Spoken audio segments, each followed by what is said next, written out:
Good morning. Thank you to everyone for joining us today. I'm Molly Dreska, the Senior Director of Communications for Inter Miami CF.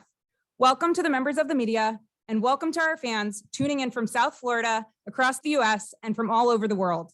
For the journalists who have questions today for our speakers, please hit the raise hand icon at the bottom of the screen to be added to the queue. We will get to as many questions as possible. And now, please welcome Inter Miami CF CEO and Managing Owner Jorge Mas, and co-owner and president of soccer operations, David Beckham. Jorge, opening remarks. Thank you, Molly. And I want to, on behalf of David, myself, and everyone on the team, thank all of our fans who are listening and tuned in today. It's been some months since David and I have had an opportunity to share with you and to my friends and members of the media. Again, welcome. We very much look forward to opening our third season tomorrow here at Drive Pink Stadium against the Chicago Fire. Looking forward to seeing our fans again, to seeing Drive Pink, and our fans who are, and frankly are the heartbeat of our club. And as all of you know, our kit is called the Heartbeat Kit, but truly our fans make the environment here at Drive Pink something very special, special for our players, special for us as owners. And I think it's something that when we first got engaged and involved in this, you've all heard me talk about before, culture. And it's a culture in our fans. It's a culture about making sure that, we connect with our community, with our fans. They've been rabid, La Familia, the supporters groups, all the season ticket holders, everyone who has set foot here at Drive Pink Stadium to watch us play and enjoy with us. A heartfelt thank you. And I look forward to an amazing 2022. And talking about culture, I've been quoted many times, and I look at Vince Lombardi's quote that, winning is not a part-time thing and it's an all-time thing. And what we've established and tried to continue establishing here in the process and journey is a winning culture at Inter Miami. And we'll get into in the future what that means and on the pitch and off the pitch. But every step that we've taken in terms of building this club has been with in mind that all of our fans in the South Florida community can be proud of our team. From having Chris Henderson as our chief soccer officer and our general manager, Phil Neville as our coach, Xavi Asensi, who is our chief commercial officer. We've tried to get best in breed in every segment of our team that touches our community. So, we want to reiterate our commitment to excellence, our commitment to win on and off the pitch.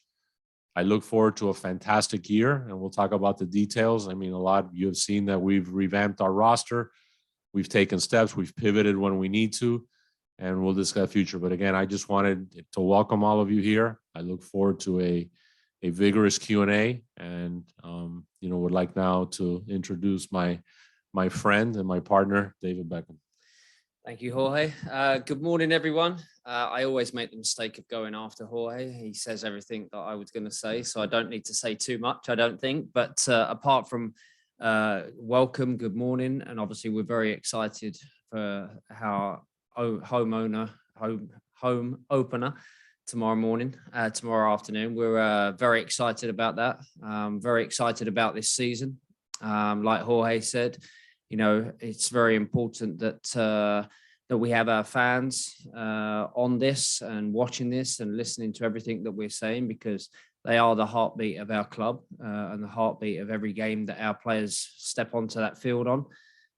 So we're excited that everyone is listening, and obviously having all the media here today again to answer our questions, to answer your questions.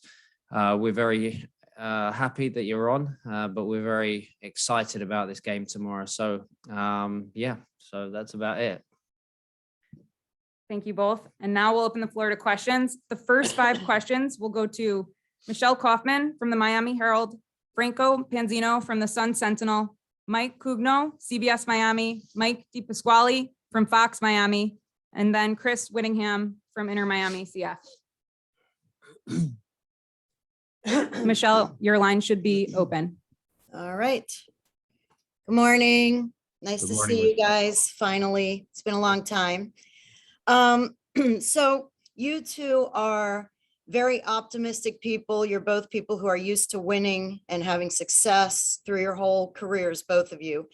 The last 2 years started off with a lot of high hopes, a lot of energy, a lot of excitement, and both seasons, sort of fell short.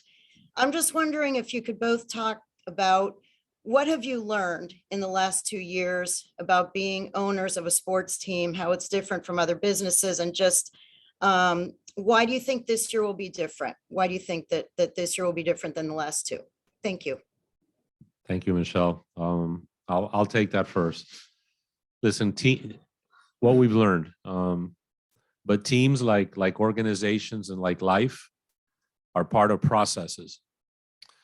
They're part of establishing a goal and making sure that your journey to achieve that goal in a very detailed fashion will get you to where you want to be. And as we look at Inter Miami, what do we want? And I think there's a lot of elements that we want. And when we talk about culture, I don't want to, just use that term as an overriding 35,000 foot view word. But we want to win on the pitch, but it's how we win. It's establishing a style of play that identifies Inter Miami, which is a reflection of our community. And what does that mean? That means that we're a competitive team. That means that we're competing for championships. That means, and I know something very important to David, and he'll go over, that our pipeline of youth development is important, because I look at the big picture of Major League Soccer and soccer in the United States, and I think that we're basically at the very, very, very beginning, and it's really nascent of where this game will be 5, 6, 7, and 8 years from now, from a talent point of view and from team success. So what we're doing here at Inter Miami is that we're giving our players all of the tools available to bring out the best in them, from nutrition, training, therapy, individual work, everything that we're doing, and including things with their family, just the whole nonsense, psychological, emotional, physical. So, we as owners have spared no resource, monetary or other, to make sure that we're giving our coaches, our general managers, and our players every resource necessary to succeed. But that obviously, and listen, you're measured by results on the pitch, and we like to win, and we're very, very competitive. The first 2 years have obviously fallen short of our expectations. Irrespective of the fact, we talked a lot about year before last of COVID and how it threw us off and what happened, but that's all in the past. We're only looking towards the future. And I think of what we've done in the last 5 or 6 months, we've been extremely proactive in making sure that our rosters are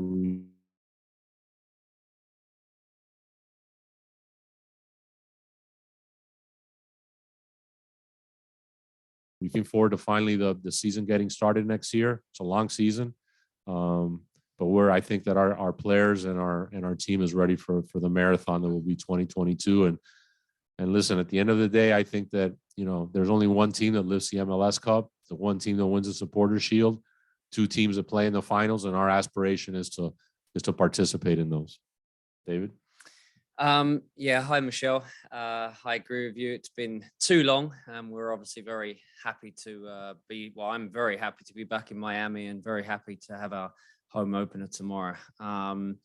Many things have changed. What have we learned from the last few years? To have a little bit of patience, which I don't have much of, but as an owner and someone that has high expectations, is to have a little bit of patience, because I've had a lot of patience over the last 7 or 8 years to bring this club into this great city and into this league.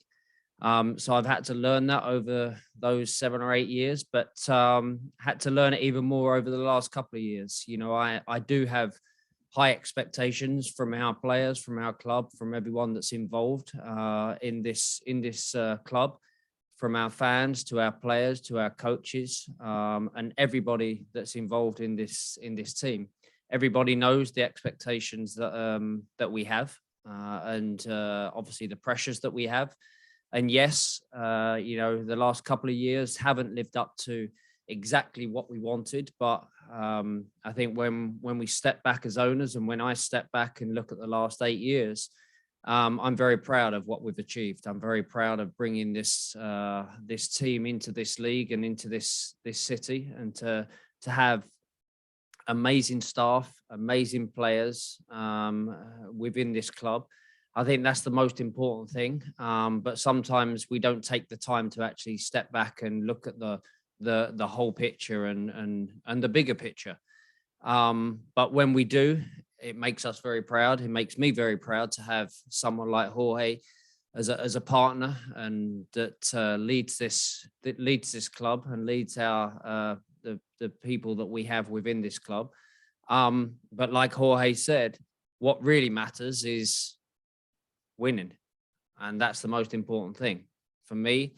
You know, I've been very lucky to have played for obviously some big clubs and with big players, and you know, with a lot of fans around the world, and I've been lucky enough to be successful. But it doesn't come easy. You know, those things take time, and obviously we are a pretty new club in this league, and things do take time, so we have to be patient. But do we have that patience for too much longer? Of course not, because we're winners and we have expectations. So yes, there's been a lot of changes. Yes, I have had to learn to have a little bit more patience, which my wife will tell you I don't really have that much of. But we're looking forward to this season, because like Jorge said, we have made the changes when we've needed to. We do believe in this team and these players.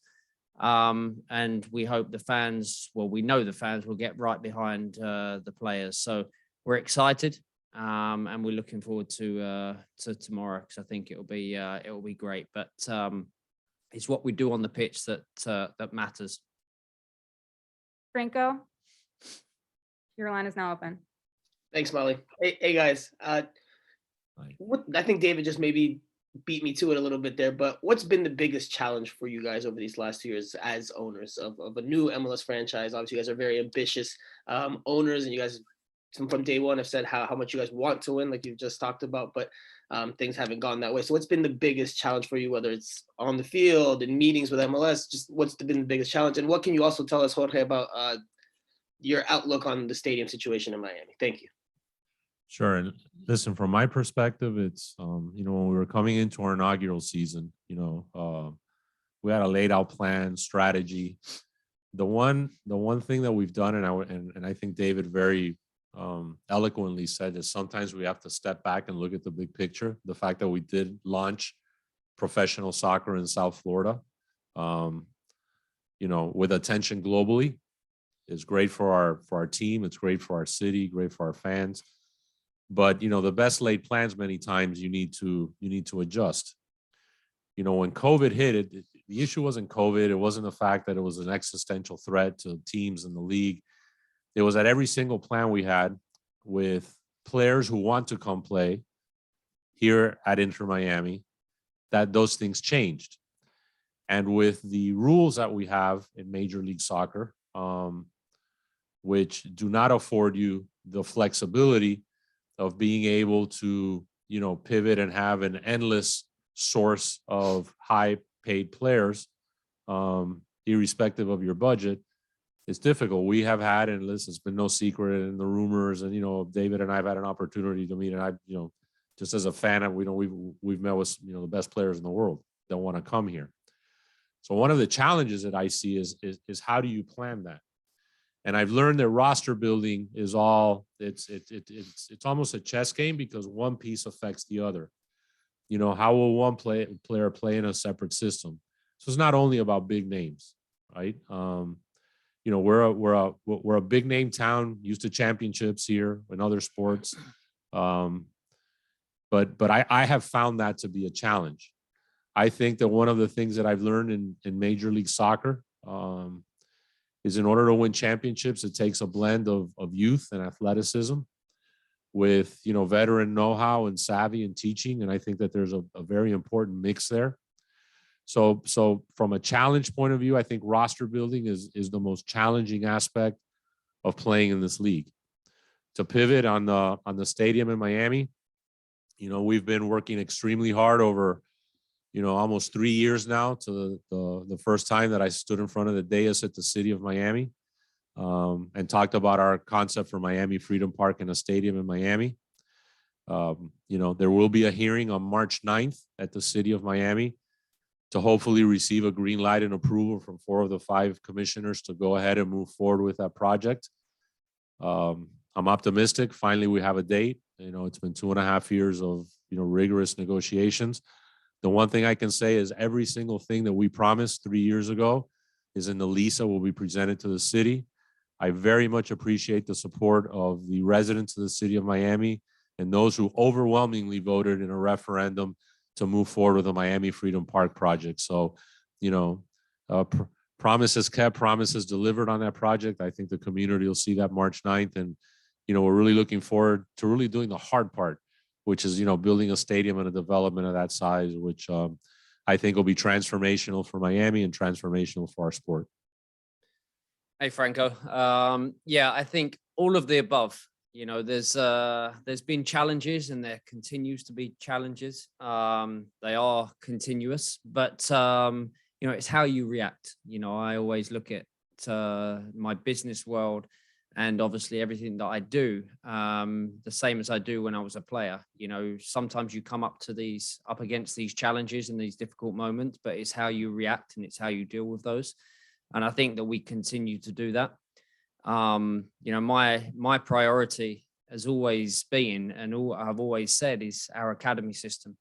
The young kids that we have running through, our club are very important to us. We're hoping that we are able to put a couple of our young players on the field tomorrow. But we're still coming up against certain challenges, and we're still obviously hoping that the league and obviously US Soccer register those players in time, because it's important for us, it's important for the players, and it's also important for the future of this game in this country. If you have young players that have come through an academy system playing at the top level in this country, then it can only be good for the game. It can be good for the game globally, but more importantly, it can be important for these young kids that are working so hard to actually get into the top teams and playing at the top of their game. So that is important for us, and hopefully, we can work together with the league and we can work together with US Soccer to try and get them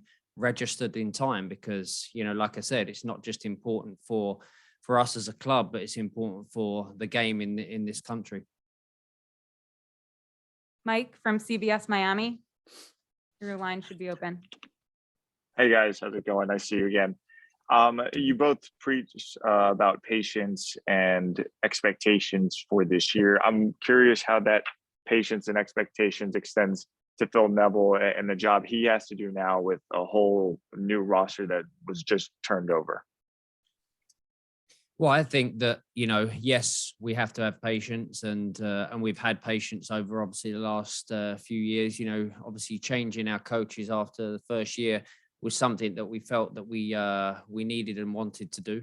Bringing Phil in for his first year last year with a roster that really wasn't his footprint was always going to be a challenge. But I think that Phil, did an incredible job. I think that obviously, we all talk about, what happens on the pitch and how you end up is what everybody looks at. And of course, we as owners will always look at, how successful we'll be on the pitch. But I think what everyone doesn't see is the work that gets done behind the scenes with everything that goes on with obviously in Chris's world, Chris Henderson's world, and obviously Phil's world with his staff and with the players that we try to bring in. So yes, we have patience, but I think that also in any great club, you need stability.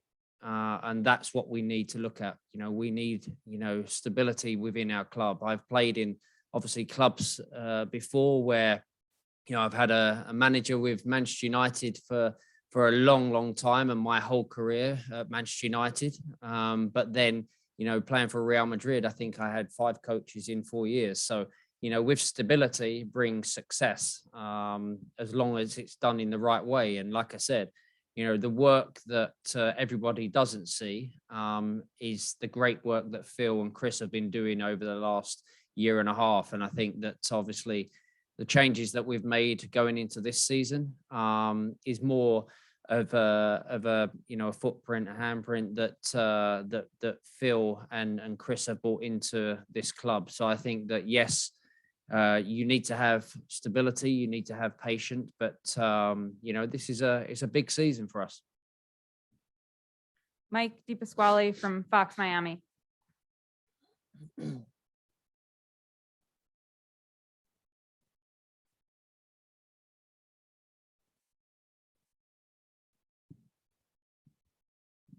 I'm sorry, can you hear me now?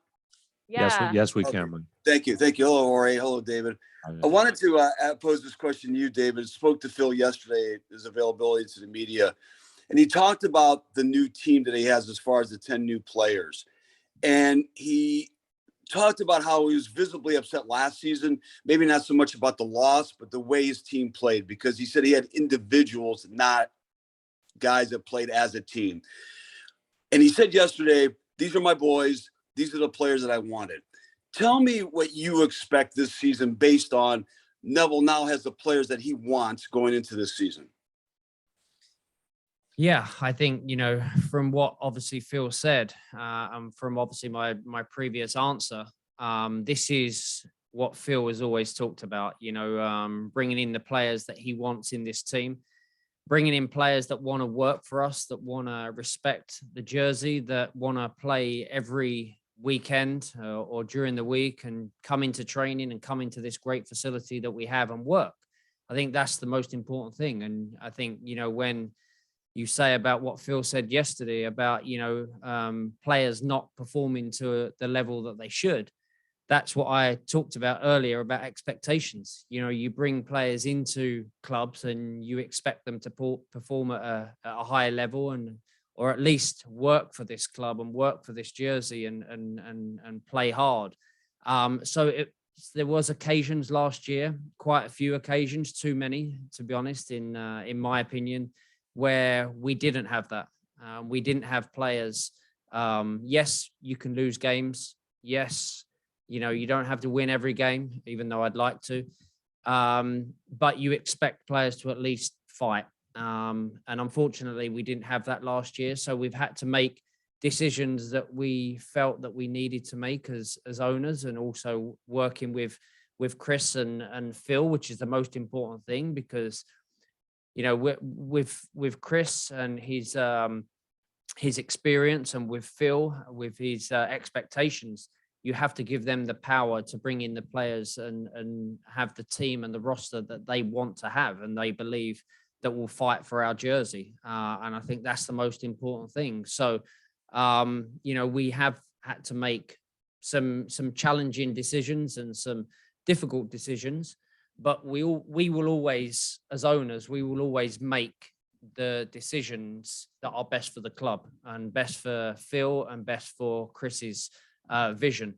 And that's the most important thing. So, we want players that are going to step onto that pitch and our fans are going to be proud of, and our fans are going to watch every week and say, okay, they're playing, we might not have won that game, but, God damn, did we fight? Excuse my language. But yes, that's the most important thing. For me, it's the most important thing that they fight every time that they walk onto that pitch. And if they're not going to, then we make those decisions. Thank you. Chris Whittingham.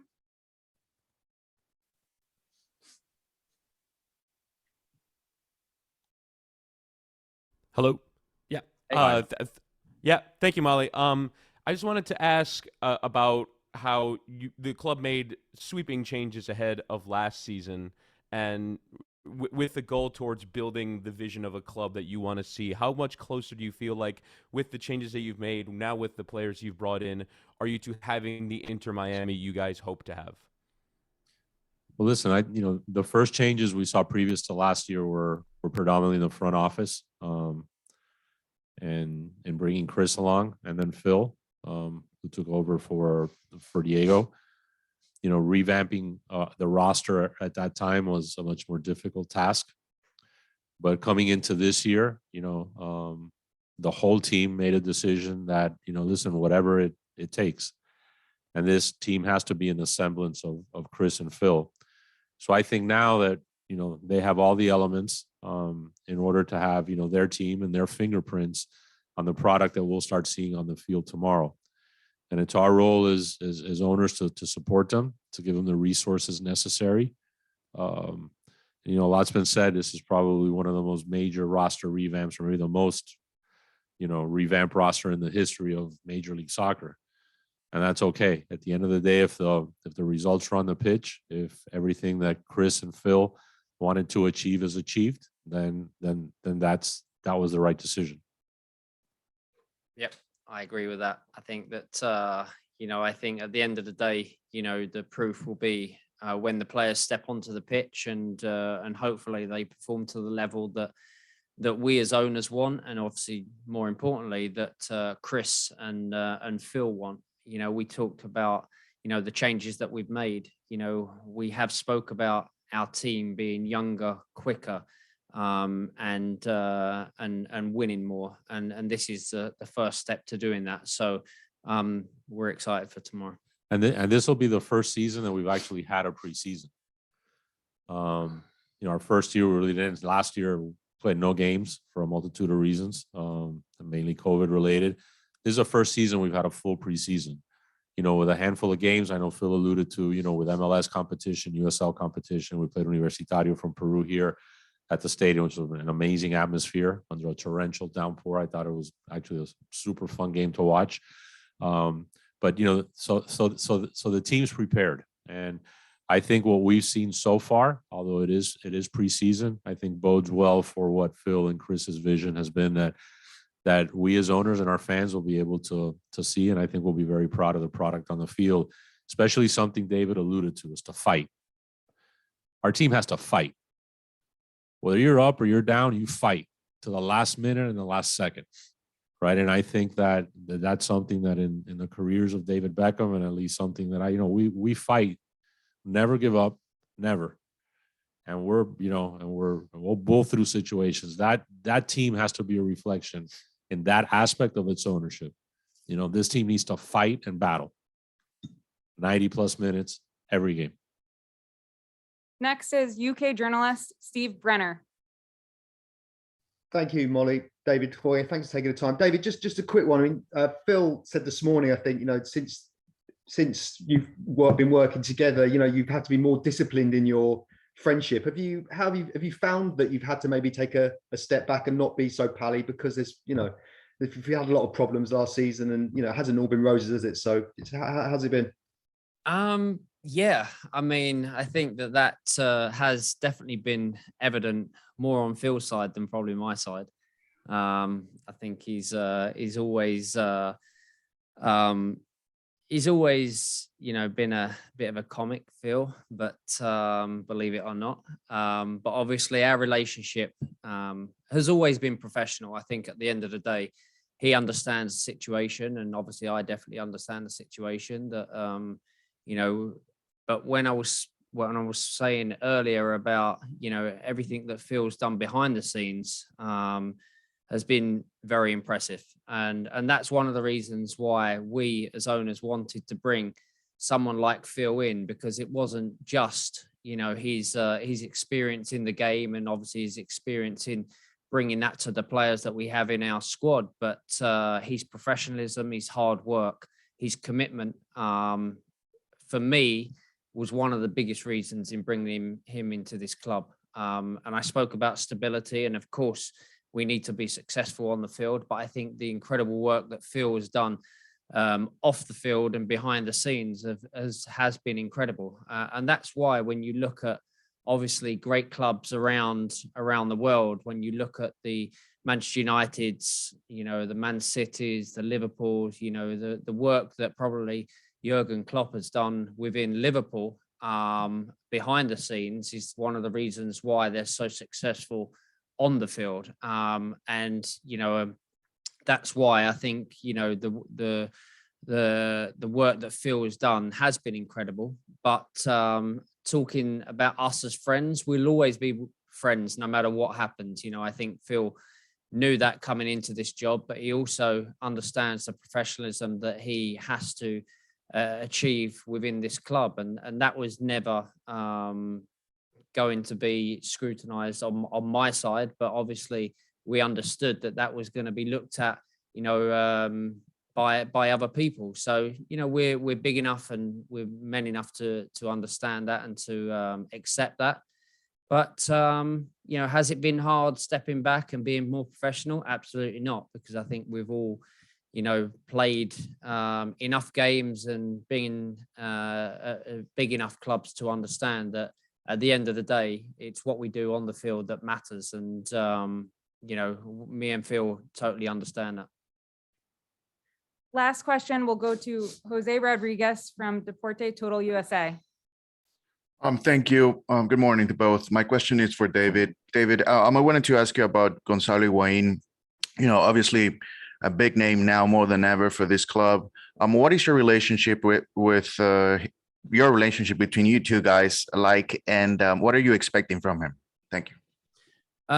I'm expecting goals from him, in a simple answer. But you know, Gonzalo's a great player. He's a great professional, and I think that, especially you know, last year, you know, he performed, and you know, he has to live up to those expectations of being, you know, the figurehead of this team.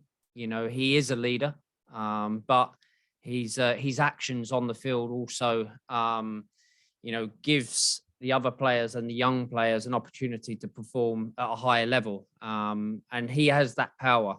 You know, I've always said that about Gonzalo.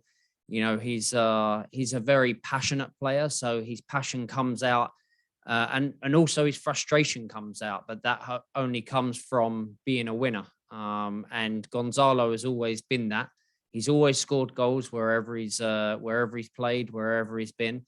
But he's an important part of this club. He's one of the most important parts of this club because, like I said, his actions, you know, set the tone of our games. And if Gonzalo plays well and he works hard, then everybody works hard. I think that that's the most important thing. I think when we look back at last season and I look at the games where we played well and we won, it was because Gonzalo worked hard, and that's what we expect of Gonzalo. And he, like I said, he's done that in every club that he's been at. He's played at the highest level, and we expect him to play at his highest level here within this club because, like I said, he's one of the most important parts of this team going forward.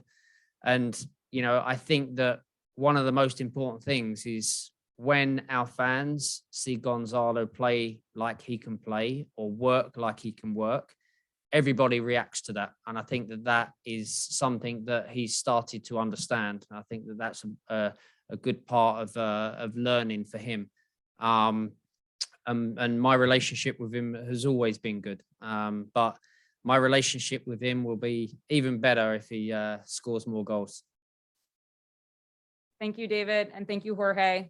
And thank you to all the media for joining. The full press conference will be loaded onto intermiamicf.com/media. And for all the fans tuning in, make sure to join us on Saturday at 6 p.m. as we take on the Chicago Fire. Thank you very much. Thank you. Thank you, everyone.